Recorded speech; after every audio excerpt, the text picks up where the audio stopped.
सभी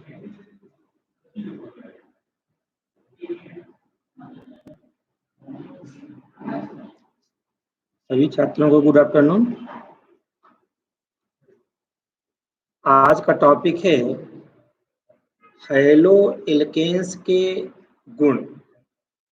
ठीक है, दो गुण होते हैं, एक भौतिक गुण है, दूसरा रासायनिक गुण है। ठीक है, तो पहले हम लोग देखते हैं भौतिक गुण। ठीक है, फिजिकल प्रॉपर्टीज हैलो एल्केन्स की। तो जो पहली प्रॉपर्टीज है फिजिकल प्रॉपर्टीज,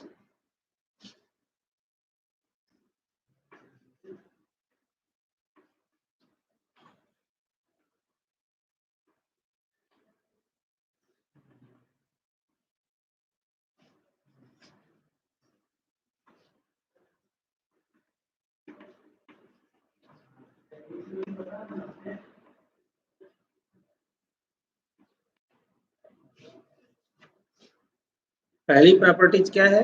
विलेयता। ठीक है, घुलनशीलता।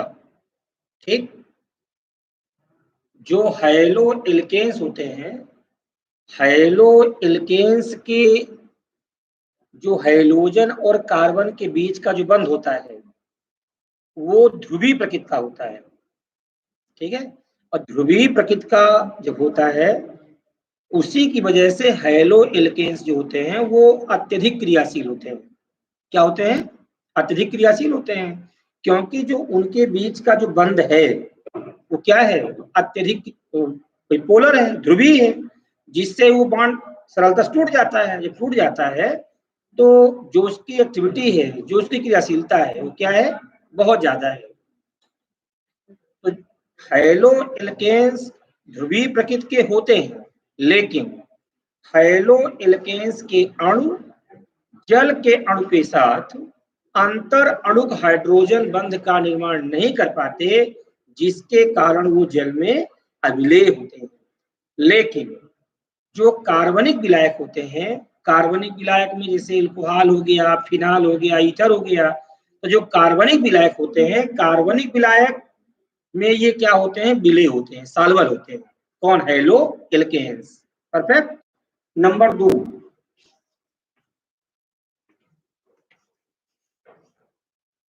दूसरा भौतिक गुण क्या है? बोलो, घनत्व। ठीक है, कि हैलो एल्केन्स घनत्व कैसे होता है? देखो, हैलो एल्केन्स जनरली 4 प्रकार के हैलोजन से बने होते हैं। एक तो फ्लोरीन से, एक क्लोरीन से, ब्रोमीन से, आयोडीन से। तो फ्लोरीन और क्लोरीन, फ्लोरीन और क्लोरीन से बने हुए जो हैलो एल्केन्स हैं उनका घनत्व जल के घनत्व से कम होता है। इसलिए फ्लोरीन और क्लोरीन से बने हुए हैलो एल्केन्स जल के ऊपर तैरते रहते हैं, जल के ऊपर तैरते रहते हैं। जो फ्लोरीन और क्लोरीन से बने हुए हैलो एल्केन्स हैं उनका घनत्व जल के घनत्व से कम होता है, जिसके कारण वो जल के ऊपर क्या करते हैं? तैरते हैं। लेकिन जो ब्रोमीन और आयोडीन, ब्रोमीन और आयोडीन से बने हुए जो हैलो एल्केन्स है उनका घनत्व जल के घनत्व से ज्यादा होता है।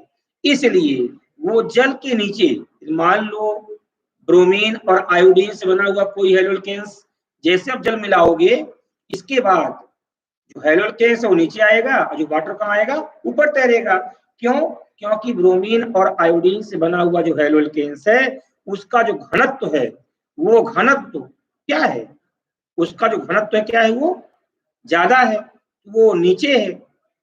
लेकिन जो ये इसका जो आर्डर है, जो क्रम होगा, क्रम ऐसे होगा: RFRCl RBrRI हो गया, RI हो गया। तो RF है, इसका घनत्व कुछ कम होगा, इसका कुछ अधिक होगा, इसका कुछ और अधिक होगा, इसका कुछ और अधिक होगा। मतलब जो घनत्व है वो बढ़ते क्रम में है। फ्लोरीन से आयोडीन की ओर हम जैसे ही जाते हैं वैसे ही इनका जो घनत्व होता है, घनत्व क्या होता है? बढ़ने लगता है। ठीक है, अब इसके बाद लास्ट आता है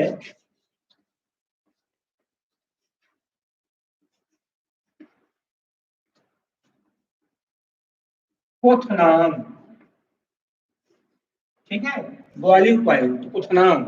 तो देखो जो हैलो एल्केन्स है, तो हैलो एल्केन्स का आणविक द्रव्यमान मॉलिक्यूलर मास, हैलो एल्केन्स का मॉलिक्यूलर मास आणविक द्रव्यमान जैसे जैसे बढ़ता है वैसे वैसे उनका बॉइलिंग पॉइंट अर्थात क्वथनांक भी उनका बढ़ता जाता है। जो हैलो एल्केन्स है, हैलो एल्केन्स की एटॉमिक साइज उनकी बढ़ेगी, और जब उनकी एटॉमिक साइज बढ़ेगी तो कन्फर्म है कि मॉलिक्यूलर मास भी उनका बढ़ेगा, और जब उनका मॉलिक्यूलर मास बढ़ेगा तो उनका क्वथनांक भी क्या होगा, बढ़ता जाएगा।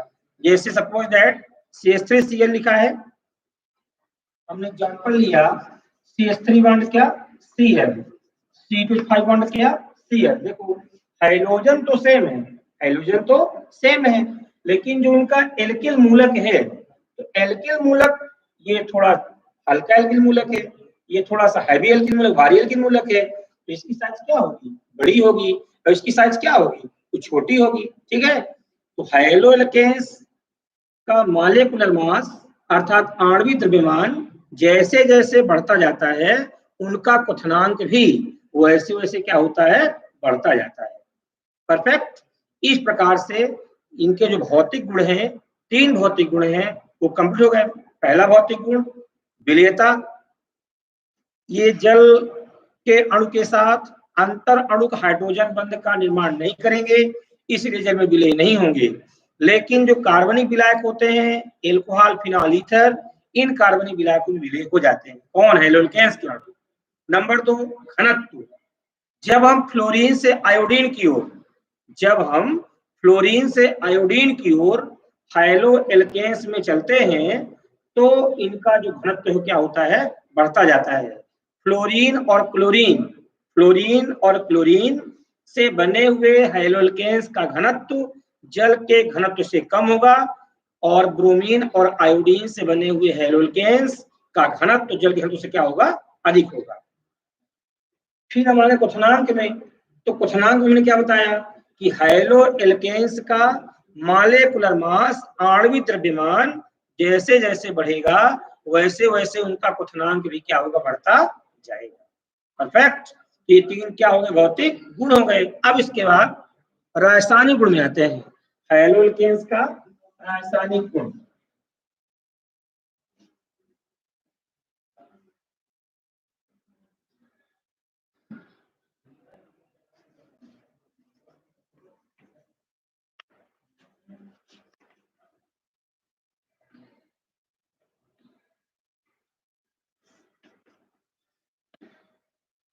रासायनिक गुण, हैलो एल्केन्स के रासायनिक गुण। तो जो इसमें फर्स्ट रासायनिक गुण है वो क्या है, विलोपन अभिक्रिया।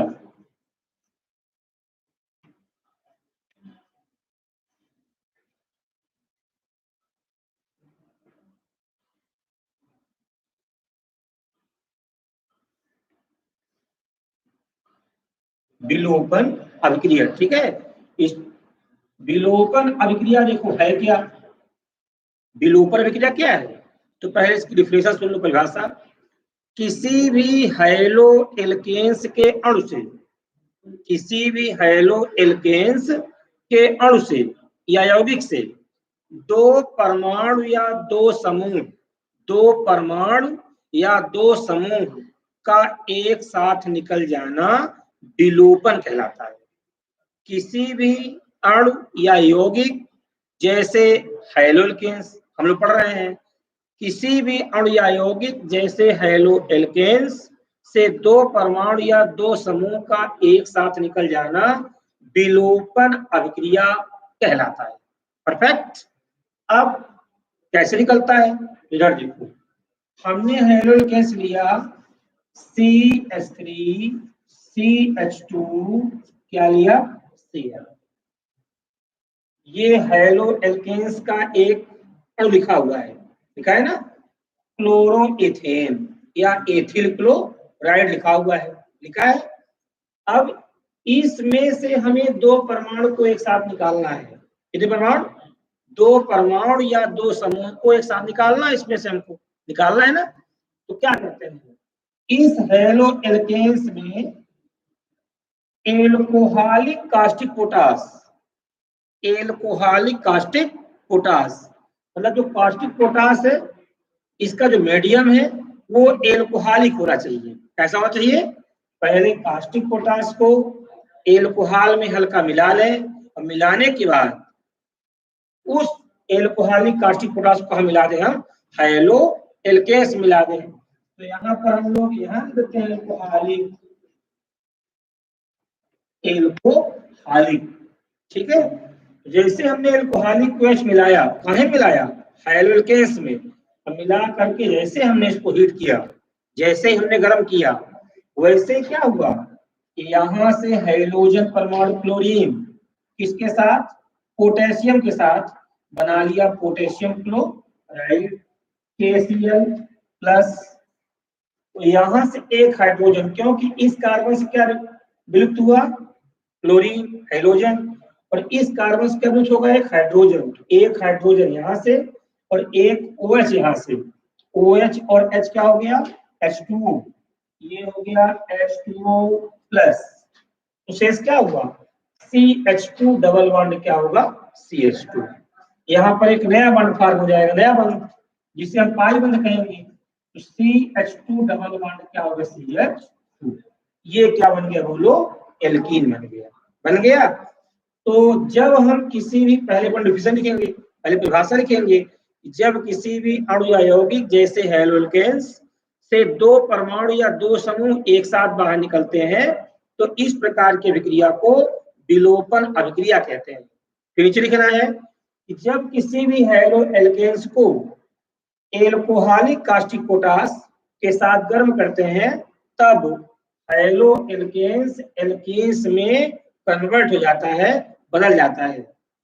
इसके बाद रिएक्शन देंगे, अपन को रिएक्शन देंगे, और रिएक्शन देने के बाद नीचे लिखना है कि हेलो एल्केन्स में विलोपन अभिक्रिया के समय, हेलो एल्केन्स में विलोपन अभिक्रिया के समय हाइड्रोजन परमाणु के साथ, हाइड्रोजन परमाणु के साथ हाइड्रोजन परमाणु बाहर निकलता है, इसलिए इसे विहाइड्रोहैलोजनीकरण, विहाइड्रोहैलोजनीकरण अभिक्रिया भी कहते हैं।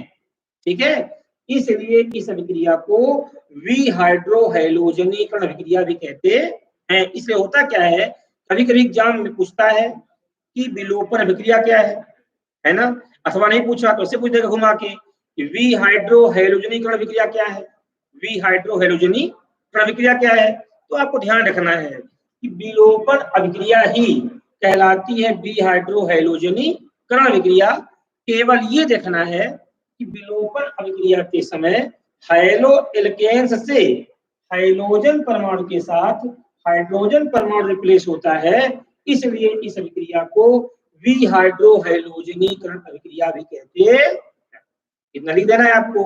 पहले डिफिनेशन लिखना है, परिभाषा लिखने के बाद आपको एग्जाम्पल देना है, एग्जाम्पल लिखने के बाद आपको नीचे जो बताया हमने, इस विलोपन अभिक्रिया को इस अभिक्रिया के नाम से क्यों जानते हैं ये भी आपको बताना है, ये भी आपको बताना है। आप पहले ऊपर लिखना कि किसी भी अणु या यौगिक जैसे हेलो एल्केन्स से दो परमाणु या दो समूह का एक साथ निकल जाना विलोपन अभिक्रिया कहलाता है। इतना लिख दिया। फिर पैराग्राफ छोड़ के, जब हेलो एल्केन्स को एल्कोहलिक कास्टिक पोटास के साथ गर्म करते हैं तब हेलो एल्केन्स एल्कीन्स में परिवर्तित हो जाता है, एल्कीन्स परिवर्तित हो जाता है। हो गया। इसके बाद रिएक्शन हमने दिया, दे दिया रिएक्शन। अब रिएक्शन देने के बाद नीचे लिखना है कि हेलो एल्केन्स में विलोपन अभिक्रिया के समय हाइड्रोजन परमाणु के साथ हाइड्रोजन परमाणु भी बाहर निकलता है, इसलिए इस विलोपन अभिक्रिया को विहाइड्रोहैलोजनीकरण अभिक्रिया भी कहते हैं। बी हाइड्रो माने हाइड्रोजन, हेलो मतलब हैलोजन, विहाइड्रोहैलोजनीकरण अभिक्रिया भी कहते हैं। इतना लिखने के बाद नीचे लिखना है, उसी में नीचे सेड्जेफ का नियम, अभी 2019 के पेपर पूछा था कि सिरजेफ का नियम क्या है, समझाइए। सिरजेफ का नियम, सिरजेफ का नियम क्या है?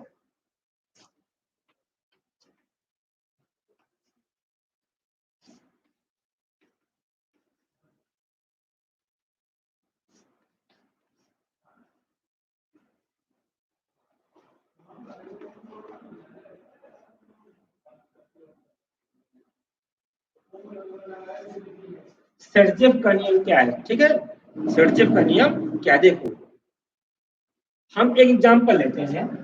एग्जांपल है CH3 CH2 CHCl CH3 plus KOH is equal to alcoholic.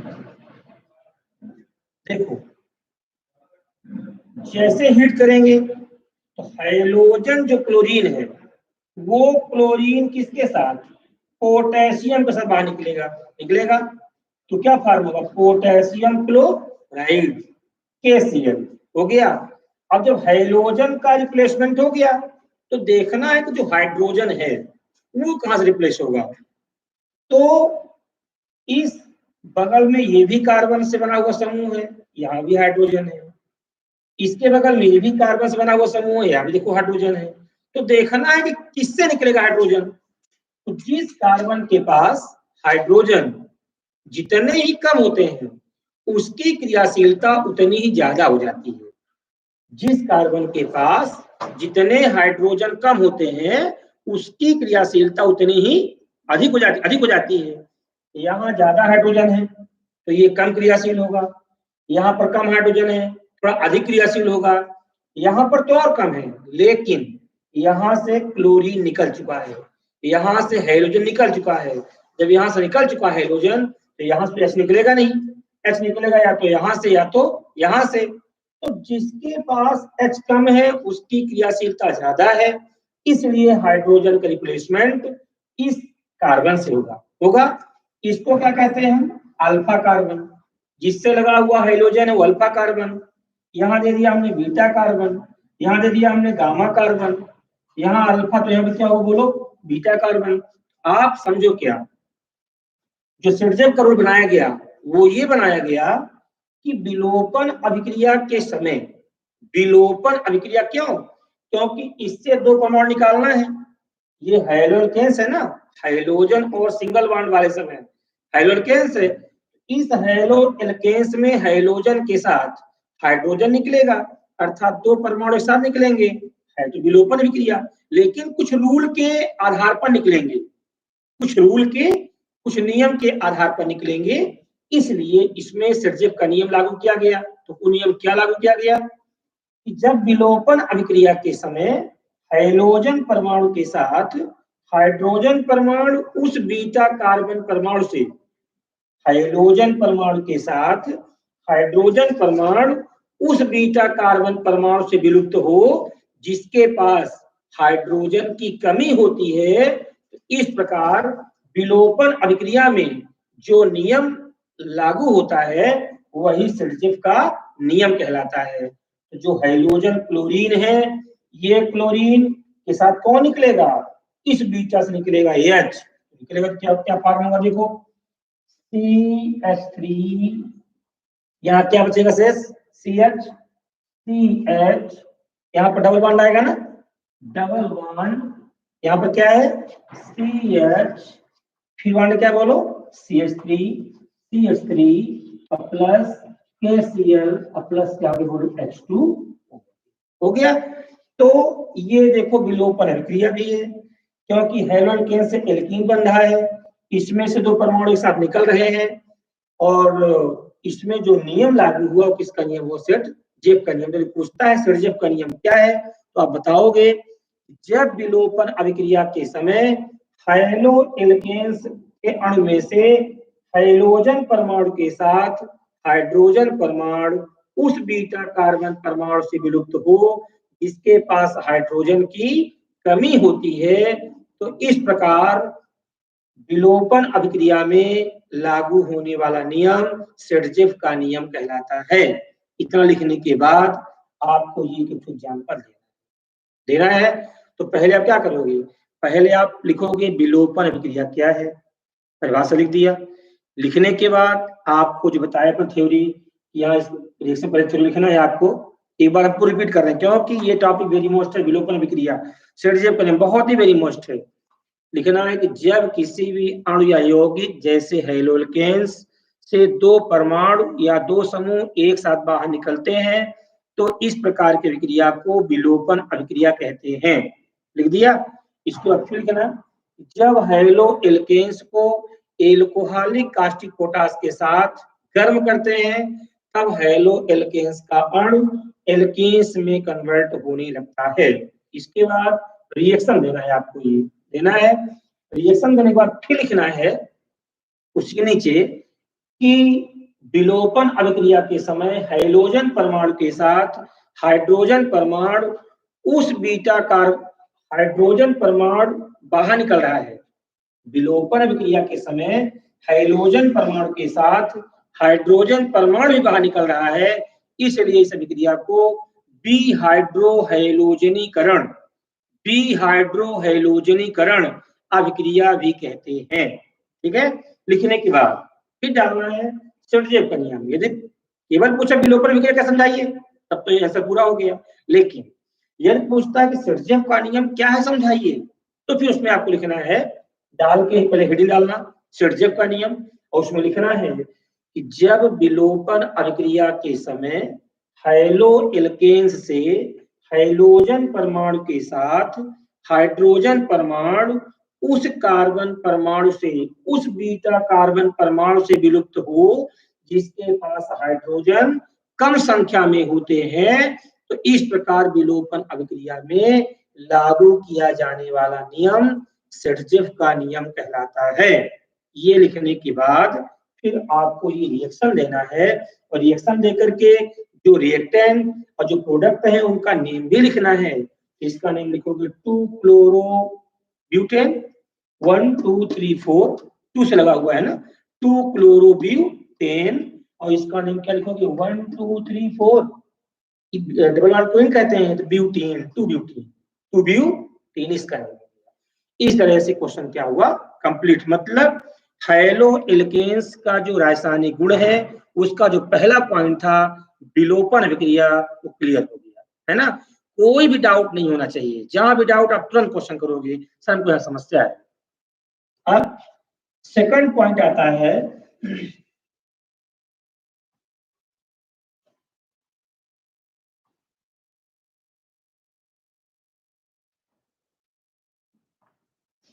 B point,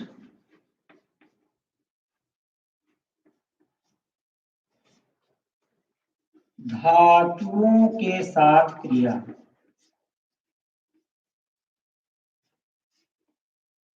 reaction with metal, धातुओं के साथ क्रिया। तो किस धातु के साथ कैसे क्रिया होगी, उसमें पहला पॉइंट है, इसमें 4 पॉइंट आएंगे। ठीक है। पहला पॉइंट है सोडियम धातु से क्रिया,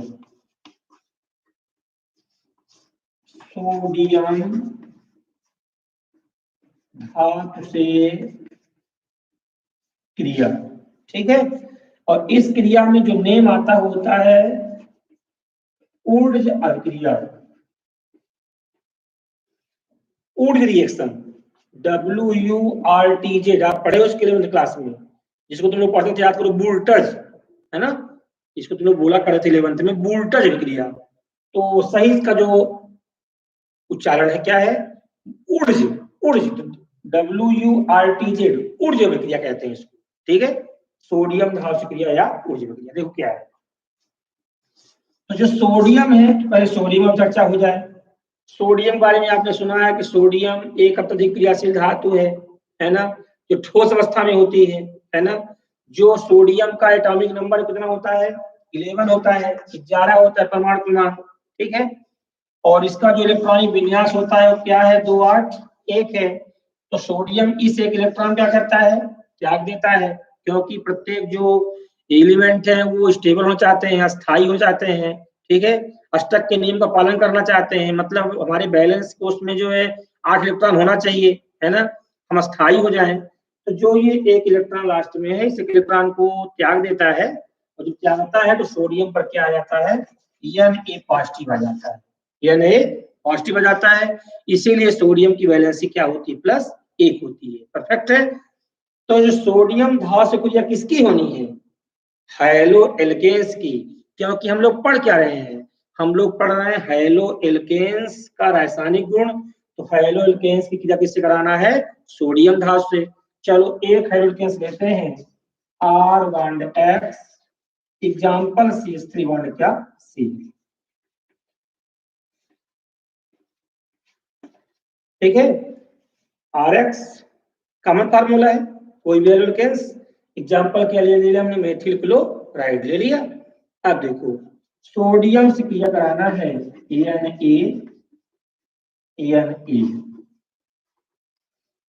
आपको मालूम है कि सोडियम एक अत्यधिक क्रियाशील धातु है ना। तो जब सोडियम से क्रिया होती है एल्केन्स की, तो हम लोग उत्प्रेरक के रूप में क्या ले लेते हैं, शुष्क ईथर, शुष्क ईथर लेते हैं, ड्राई ईथर, शुष्क ईथर। और शुष्क ईथर लेकर के जैसे हीट करते हैं, जैसे ही गर्म करते हैं, तो देखो सोडियम होता है इलेक्ट्रोपॉजिटिव, तो कंफर्म में कहाँ जाएगा, इलेक्ट्रो निगेटिव पास आएगा। तो सोडियम की वैलेंसी भी आपने देखा कितनी होती है, +1 1 होती है ना, 1 होती है। तो सोडियम जिससे भी रिएक्ट होगा वो एक ही बार होगा, तो क्या बन जाएगा, सोडियम क्लोराइड, NaCl फार्मूला, ये हो गया NaCl। तो यहाँ क्या बन जाएगा, NaX, NaX प्लस प्लस।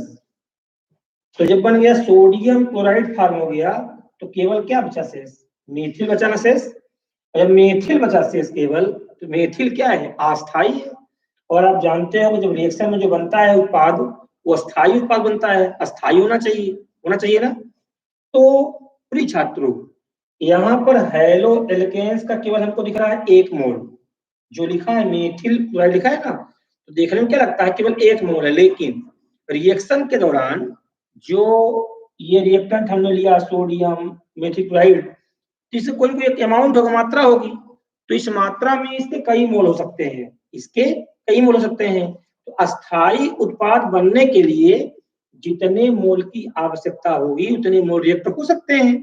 तो यहाँ पर हम क्या मल्टीप्लाई कर दें, 2 का, मतलब इसके 2 मोल रिएक्ट हो रहे हैं, मेथिल क्लोराइड के 2 मोल रिएक्ट हो रहे हैं। तो मेथिल कितनी बार हो गया, 2 हो गया मेथिल, लेकिन 2 मेथिल हो गया, CH3 बॉन्ड क्या हो गया, CH3, 2 मेथिल हो गया, मेथिल मेथिल, अब प्लस ये प्लस प्लस क्या बन गया, NaCl, तो क्या हो प्लस NaC, और जब मेथिल 2 का मल्टीप्लाई तो 2 क्लोरीन भी हुआ, तो यहाँ 2 कर दो, क्लोरीन 2 हो जाए, Na2 हुआ, या 2 तो 2 Na कर दो, हो गया। और ये क्या बन गया, ये एल्केन बन गया, क्या बना, एल्केन एथेन, 2 कार्बन से बना हुआ एल्केन एथेन, C2H6, मेथेन के बाद क्या आता है, एथेन आता है, एथेन फॉर्म हो गया। तो यहाँ भी क्या होगा, 2 तो यहाँ भी 2 होगा, 2 तो यहाँ भी 2 होगा, तो जाएगा R बॉन्ड क्या बन जाएगा, बोल R, और R बॉन्ड R क्या है, कोई भी एल्केन है, और यही रिएक्शन कहलाती है, कौन सी रिएक्शन, पूरी रिएक्शन कहलाती है। अब इसकी थ्योरी कैसे लिखोगे आप, तो लिखोगे आप कि जब किसी भी हैलो एल्केन्स को शुष्क ईथर की उपस्थिति में सोडियम धातु के साथ गर्म करते हैं, तब सम कार्बन वाले एल्केन का निर्माण होता है। सम कार्बन मतलब इस विषय हम लोग केवल 2, 4, 6, 8, 10 सम कार्बन वाले ही एल्केन को फॉर्म कर सकते हैं। हम लोग 1, 3, 5, 7, 9, 11 विषम कार्बन वाले एल्केन का निर्माण इस विषय हम नहीं कर सकते, इस विषय ऊर्जा विक्रिया से। तो पहले आप थ्योरी लिखोगे, पहले हेडिंग डालोगे, हेडिंग डाल के थ्योरी लिखोगे, जब किसी भी हैलो एल्केन्स को शुष्क ईथर की उपस्थिति में सोडियम धातु के साथ मिलाकर हीट करते हैं, तब सम कार्बन वाले एल्केन का निर्माण होता है। इस विषय हम विषम कार्बन वाले एल्केन का फॉर्मेशन नहीं कर सकते, ठीक है। और लिख करके पहले कॉमन रिएक्शन दिया करो, पहले कॉमन रिएक्शन, इसको एग्जाम्पल डाल दो, एग्जाम्पल डाल के उसका फिर एग्जाम्पल कर दो, फिर नेम लिख दो। इसका नेम क्या है, मेथिल क्लोराइड है, और जो फार्मूला उसका नेम क्या है, कन्फर्म। पहला पॉइंट क्लियर हो गया इसमें। अब इसमें भी पॉइंट आता है,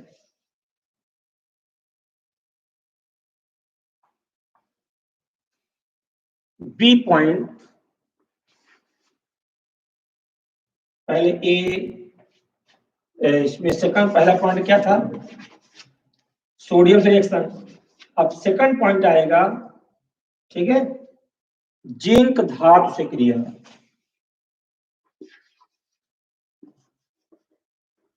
जिंक धातु से क्रिया, अभी किससे क्रिया हुई थी, सोडियम धातु से। किससे हुई थी, सोडियम धातु से। अब किससे हुई, जिंक धातु से क्रिया। और इसको हम कहते हैं फ्रैंकलैंड।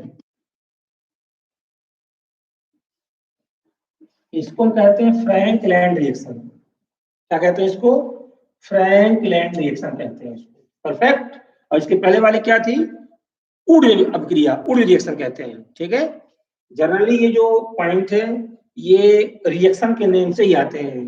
वुड रिएक्शन क्या है, फ्रैंकलैंड रिएक्शन क्या है। ठीक है, तो चलो, हाइड्रोकेन्स R बॉन्ड क्या, X, एग्जाम्पल CH3 बॉन्ड क्या, Cl plus Zn plus Zn।